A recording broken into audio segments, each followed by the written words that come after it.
Hello everybody. Today I would like to revisit a game which I looked at last year, and it's the One Ring role-playing game. So I've got the Brie expansion or guide, and I've got the basic rule set here. And as you know, if you have been following my channel, I like the Lord of the Rings setting, and I like what they did with the actual setting itself. I like the storybooks that they've written. I like the world building that they've done. I think that they are probably completely true to Tolkien as far as you can be when you try to bring in your own interpretation, because obviously Tolkien didn't make a game, he wrote novels. And when you try to put this into a game, you have to make changes to it. You have to adapt it in a way, and also to make sure that the people who play the game can actually inhabit this world without violating the canon too much, but still with them being able to contribute in a certain way, shape or form. However, the problem with the One Ring is that and I've said this as well, and you can watch the other videos where I do an in-depth review of the rules, is a bad role-playing system. And I said it last year, and since then I have been doing a lot of research with regard to people actually playing the game, because a year ago there weren't that many things online where people were actually using the system. Since then people have been using it, and I have been watching it. Most people kind of go, okay, we leave out about 60% of what is in the rules because we don't like them, which I thought was quite interesting.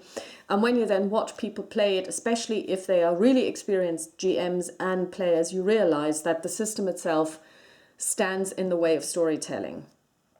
However,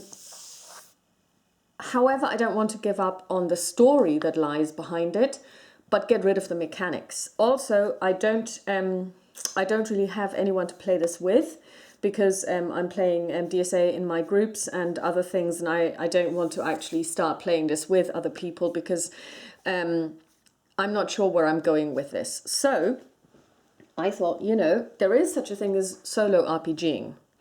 And over the last year, I've actually been rewatching a lot of information about solo RPGing and watching lots of videos online. And I came across a system which is called Ironsworn. Unfortunately, I can't show you Ironsworn because I don't have the book. It's in the mail. I'm just waiting for it to arrive.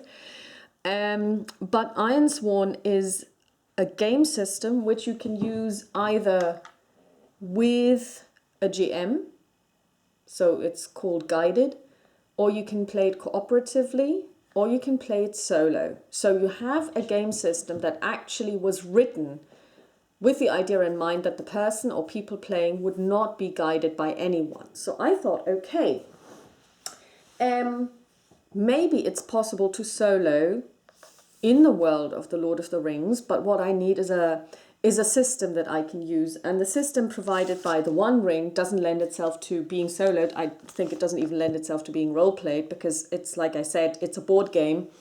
And of course the person who created it is the person who also created the War of the Ring board game. And you can tell he's a really good board game designer, but I don't think he knows the first thing about role-playing or how to write a system.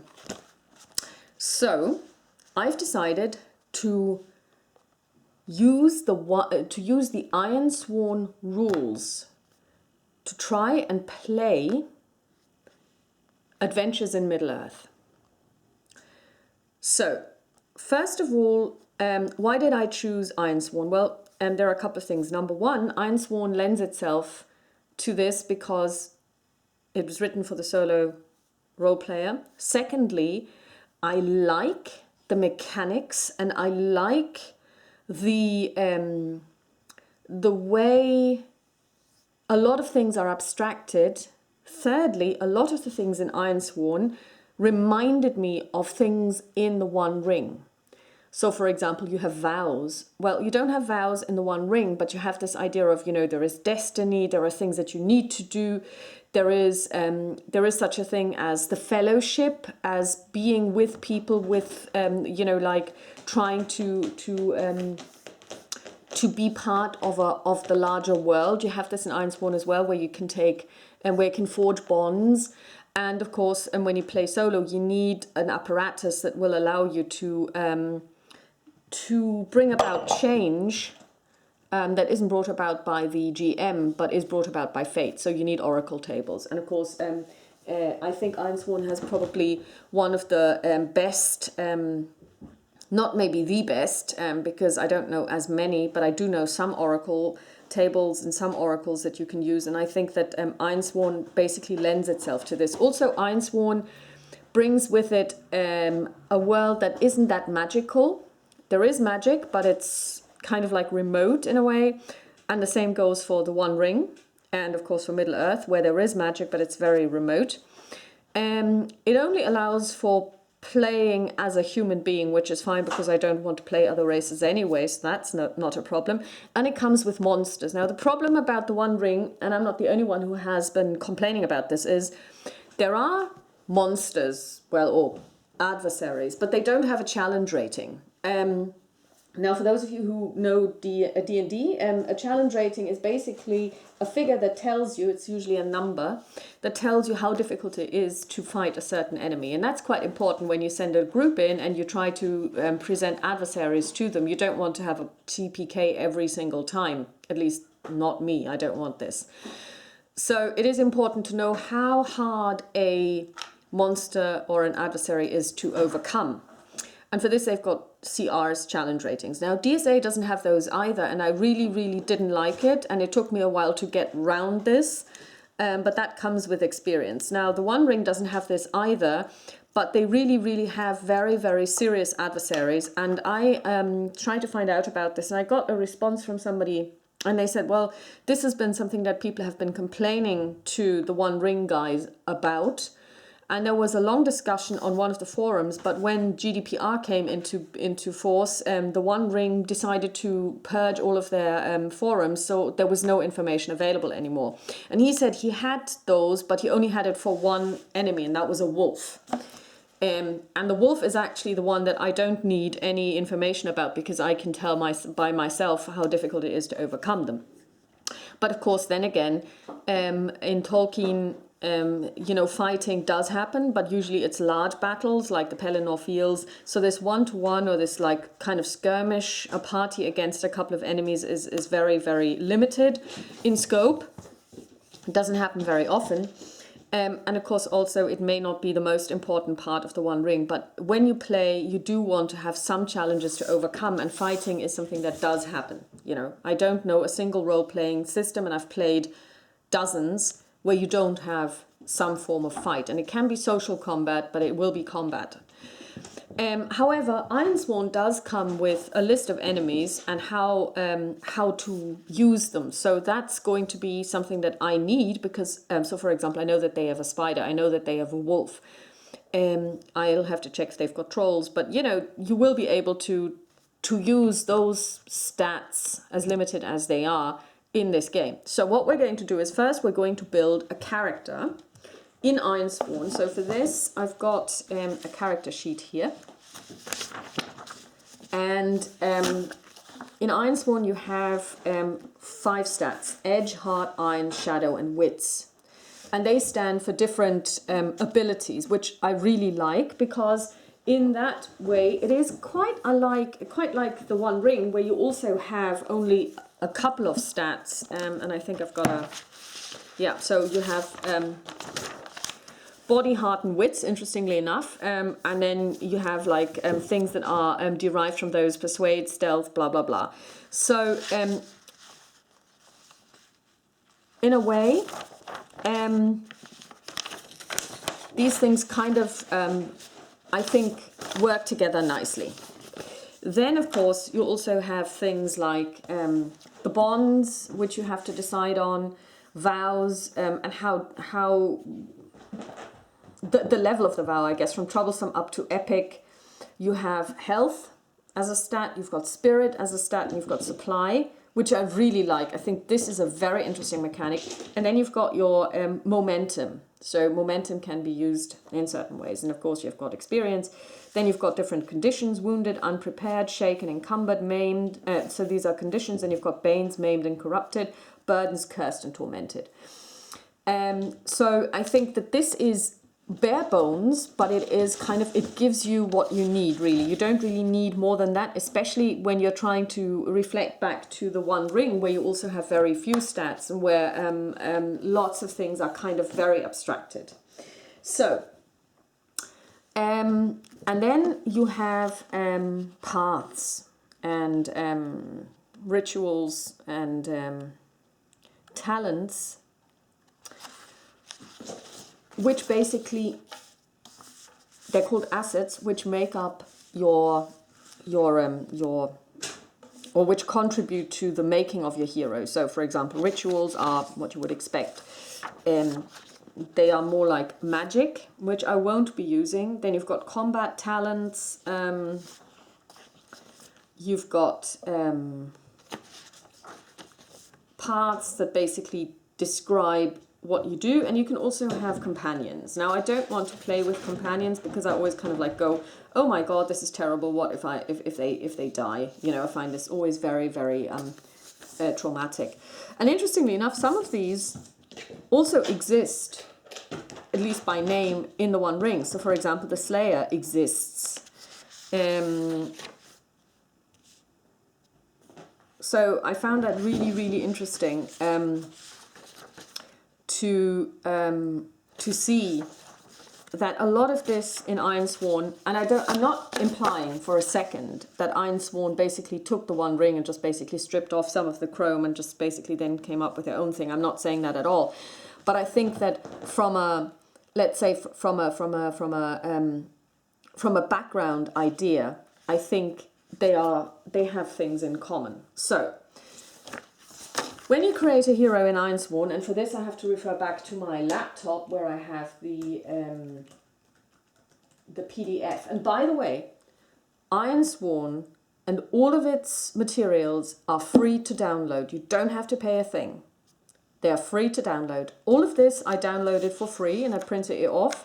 PDFs in 2 versions, landscape and portrait, so that you can also read them on a tablet easily. You can all get this for free. You don't have to subscribe to anything. You don't have to pay for anything. So I really, really take my hat off to the author. And also this is why I bought the book. Because I can. Because I think if somebody goes out there and produces, and the PDF and the rule set is not only produced really, really well from a contents perspective, but the actual visuals are stunning. And when I get the book, I will do a leaf through because they're just so beautiful. But if somebody actually says, okay, I'm going to put out all of this labor of love for free, then somebody who can afford to pay for it should pay. Because, you know, this is just,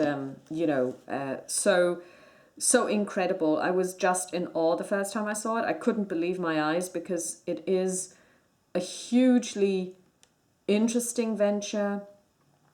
And I think it deserves our support. And there's also a new one coming out, and you can download previews of that, and that is kind of like a dungeon delve thing. So let's go to creating a character. And I believe that this is on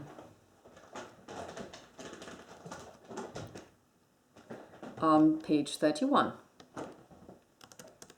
So first of all, what you need to do is you need to envision your character. Before you jump into the mechanics of your character, consider their motivations, interests, skills, personalities, and weaknesses. Just one, and weaknesses. It's fine to start with 1 or 2 ideas about background and goals. You can flesh out your character as you play. Be awesome. Your character is highly competent. You're smart, brave, and driven. You can hold your own in a fight. When you swear an iron vow, you mean it. You are not without your limitations. You'll face hardship. You'll make bad decisions. You will fail. Overcoming those failures, pushing on, is what makes you heroic. And that, in a way, is also very Tolkien's idea of how how commoners, normal people become heroes. So I really like that. Be who you want. The people of the islands are diverse. Communities are formed through shared interests. You can envision your character however you like, unbound by geography, lineage, sexual orientation, and gender. Now that's a bit different because in the One Ring they do put quite a lot of emphasis on geography and lineage, and you can't just be anyone. But that's fine because you don't have to do everything by this book. You can also use the other book. So we're going to build our character first. So this is a picture of the characters sheet. And for this, now what we're going to do is we're going to revert back to the One Ring.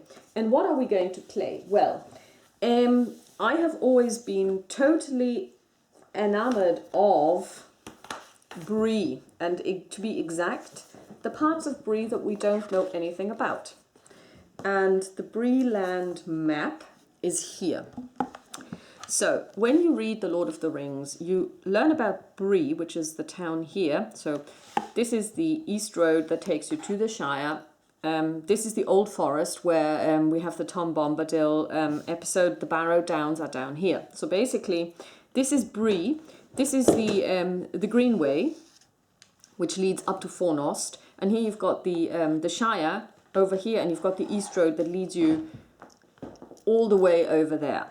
And in the book, Tolkien mentions Bree, Staddle, Coombe, and Archet, and the Chetwood. And he mentions them, but in a very tantalizing way. And I've always loved woods.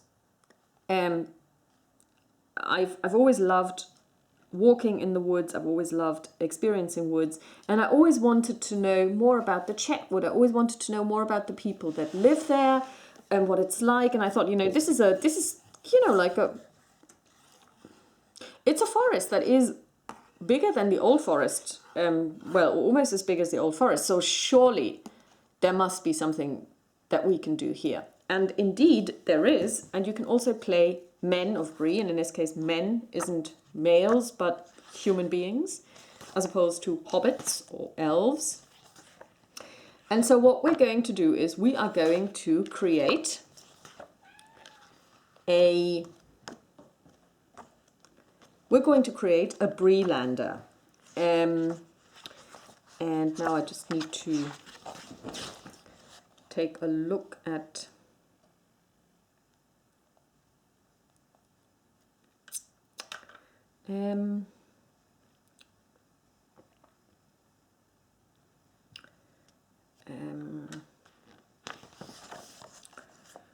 where the character creation is. It's the Prancing Pony.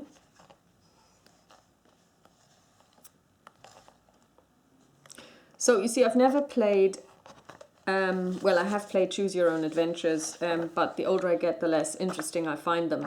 And I've never played a solo RPG, so I don't know if this will actually work for me. But we will start by creating a character.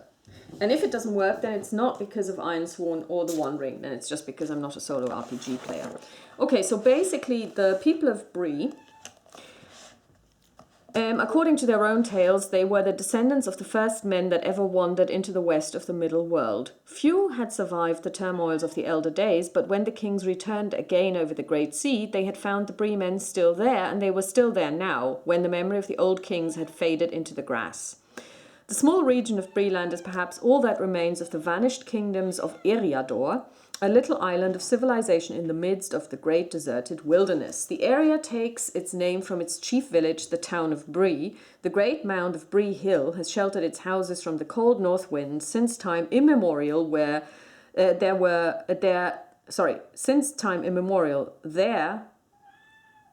where two ancient roads meet. That's a weird sentence. The Greenway comes up through Dunland and Tharabad from the Gap of Rohan and goes as far as Deadman's Dyke, the east road. The road really is even older. It runs from the furthest east to the shores of the sea. Like the Shire, Bree is a safe haven for its denizens, blah, blah, blah.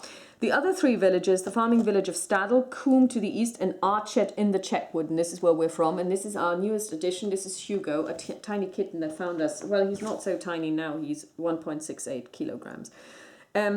Chetwood see fewer visitors than Bree, and that's how they like it. So what we're going to do is we are going to play somebody from Chetwood. So men of Bree adventurers, actual adventurers from the Bree land are rare indeed. You have suggested callings treasure hunter and warden. Slayer is unusual. So, and again, with regard to the One Ring, you always have to find out why would somebody actually leave their home, you know, and the Breelanders are people who are usually kind of like homebodies. They don't necessarily leave their house at all or their home, and they like it this way. So what we're going to do is we are going to think about what our person is going to be like. Now, if you're from the Chetwood, your kin, and this is where we are from, dwell in the Chetwood, the forest east of Bree. Most of the forest is safe and wholesome, but parts, especially near the Midgewater marshes, have their own perils, and as a child you learn to find food that was safe to eat near certain old trees that whispered to one another in the night. It was worth creeping out of the Archet village and risking the dangers of the wood, though, because on some nights you could hear elvish singing on the wind when the wandering companies passed by. So, first of all, the favoured skill is hunting. So we know that we're going to play somebody who hunts. And now we have to think about how this is reflected in the Ironsworn rule set. And for this, we turn to, first of all, the 5 bonuses, the 5 attributes that we have. And the stats are edge, which stands for quickness, agility, and prowess in ranged combat. So if you're a hunter, you would like to have this very high. Heart is courage, willpower, empathy, sociability, and loyalty. Iron is physical strength, endurance, aggressiveness, and prowess in close combat. Probably not what we're good at. Shadow, sneakiness, deceptiveness, and cunning. And wits, expertise, knowledge, and observation. So I think for somebody who's a hunter, we want a 3 in edge. And you have 3, 2, 2, 1, 1 that you can assign. I think we also need wits.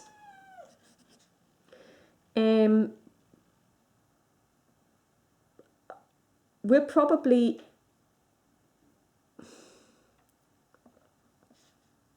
not as sneaky. And our iron is probably low. So we have 3 in edge, 2 in heart, 1 in iron, 1 in shadow, and 1 in wits. Because shadow doesn't mean, you know, like stalking the prey as much as it means sneakiness, deceptiveness, and cunning. And I don't think that this is my character. She's not very deceptive or cunning or sneaky.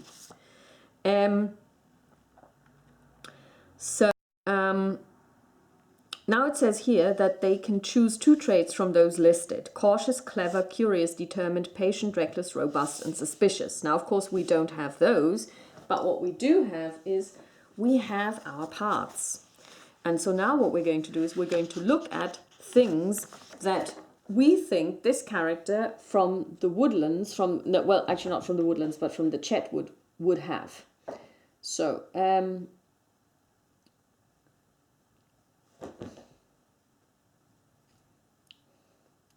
we're going down to the assets. Assets represent your background, skills, and traits. They give you additional options and bonuses when making a move, or sometimes act as their own self-contained moves. Now, move is in a way a game is a game mechanic. So, you know, when you're making a move, you're actually doing stuff. Assets provide both mechanical and narrative benefits. For example, if you are a herbalist, you gain bonuses to your moves when treating injuries or sickness. You can envision your character identifying plants, diagnosing rare illnesses, and summoning up obscure facts about herbal remedies. Even when you aren't making moves, your role colors the interests and manner of your character. Also, your expertise might offer story possibilities and new quests when you interact with... Sorry, this is my kitten. Your expertise might offer story possibilities and new quests as you interact with others in need of your services. You can download them, blah, blah, blah, but I have. So let's take a look. So I've already said that I don't want a companion, so we can get rid of these. Well, we'll put them to the side at least. So alchemist is not our path. I would say let's look for stuff that works for somebody who's a hunter. Um,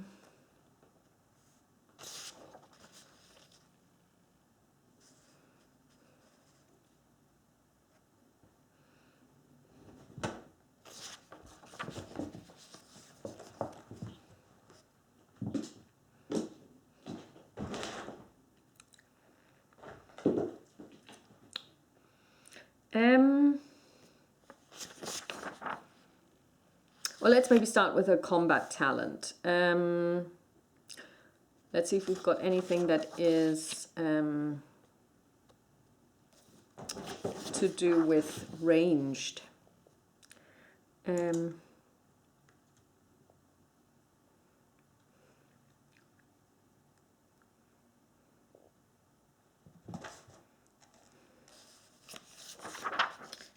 Archer. So first of all, we're going to take Archer as a combat talent.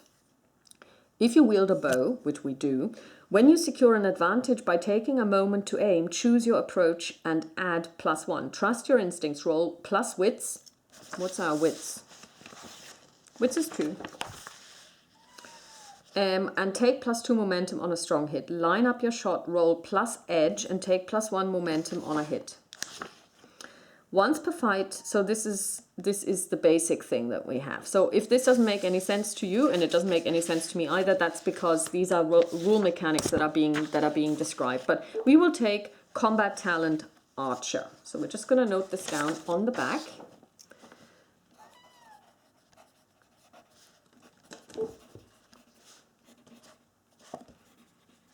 And this is what happens when you have a tiny kitten. He's not that tiny. So, okay, we cancel the character creation session on account of cat. So now, let's look at other things. Let's see. Blade bound, battle scarred. Once you become maimed, banner sworn. Once you mark a bond with a leader or faction, this is hardly going to happen, at least not now. Blade bound. Once you mark a bond with a kin blade. No. A sentient weapon, probably not. When bonded dancer. No, we're not going to start dancing. Alchemist. No, we're not creating elixirs.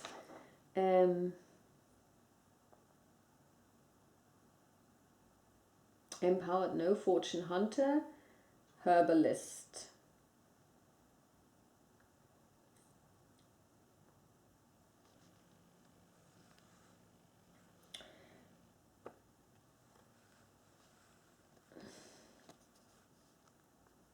I think we're going to be on the path of herbalist because I think healing is going to be quite important, and somebody who lives in, like, I live in the woods, we live in the woods, so we would know something about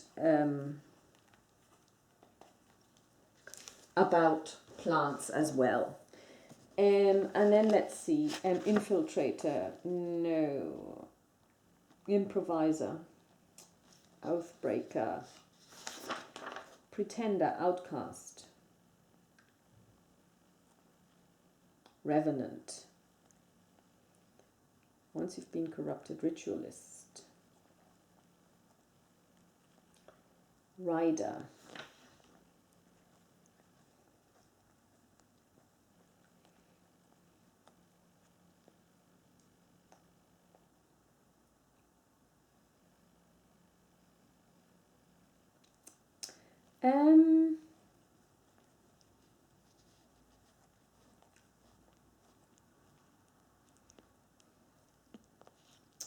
I believe that I will go with improviser. When you check your gear, you may roll plus wits instead of plus supply. If you do, envision how you make do with a clever solution and take +1 momentum on a hit. I like that because I think, she would probably be out and about on her own as well as a hunter. So that is one way of kind of reflecting this. She would be able to, as it were, make do. And then let's take a look. So we've taken our asset types.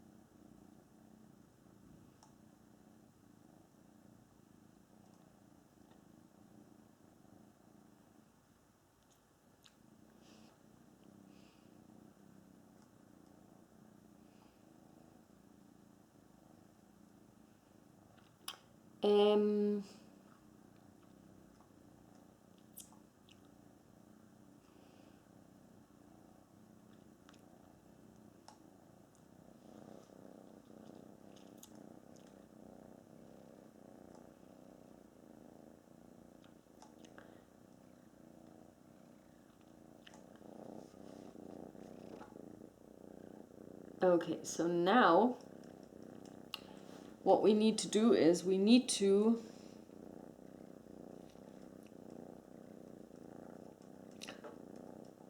check our other stats. So we've got health. Our health is at the moment +5. So I'm going to make a note here. So that's the highest. So we are fully healed. Our spirit is at 5 as well. And our supply is at 5. And our momentum is 2. And max momentum is 10, and reset is also at 2. Okay.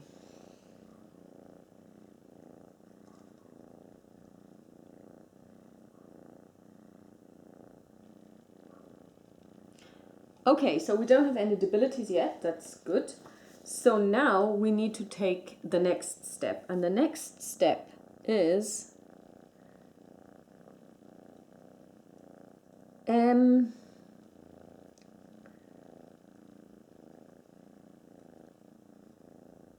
becoming Ironsworn.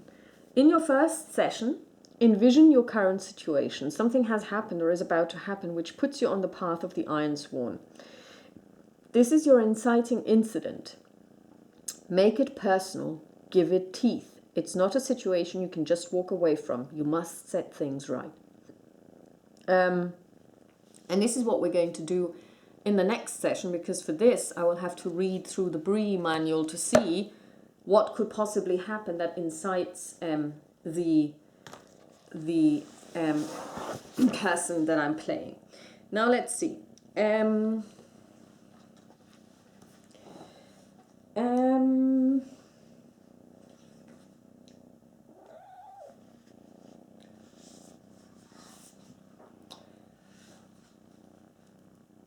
We will also have to find a name, and we will do this as well. So that was creating a character for the One Ring solo using the Ironsworn rules.